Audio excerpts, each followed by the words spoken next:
This is Listerine, the #1 dentist recommended mouthwash. Before it was mouthwash, Listerine was marketed as an antiseptic floor cleaner. Before that, it was the cure for gonorrhea, then dandruff. Go figure. One product, 4 identities, 0 shame. Let's start at the beginning, 1879, St. Louis. A chemist named Joseph Lawrence brews an alcohol-based antiseptic and names it after the father of antiseptic surgery, Joseph Lister.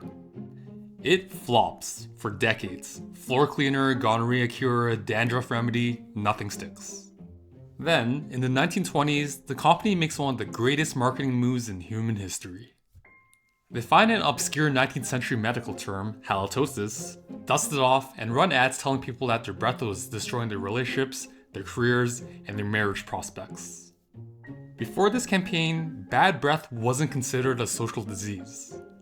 One ad featured a woman named Edna, always a bridesmaid, never a bride. Brutal. They didn't find a market. They manufactured a disease, then sold you the cure. In 6 years, revenues went from $115,000 to over $4 million. That's not healthcare. That's psychological warfare with the mint flavor. Chef's kiss. Classic Listerine was basically 4 essential oils dissolved in 21.6% alcohol. That's not therapy. That's ethanol stripping away your oral mucosa.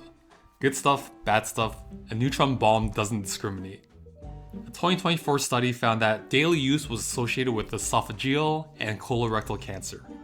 So in 2009, after a century of telling you that the burn meant it was working, Listerine quietly launched Listerine Zero. It wasn't a safety decision, it was a market decision.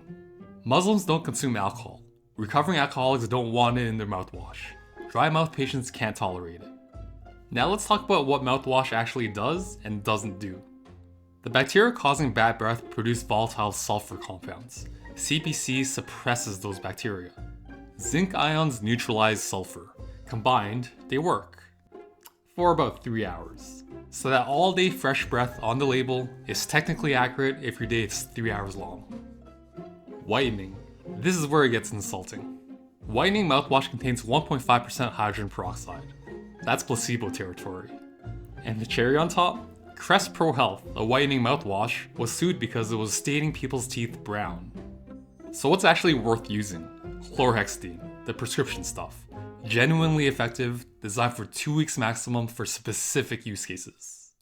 Check out taprootdental.com if you want someone who reads the fine print before recommending anything. Like, subscribe, drop a comment. Peace out.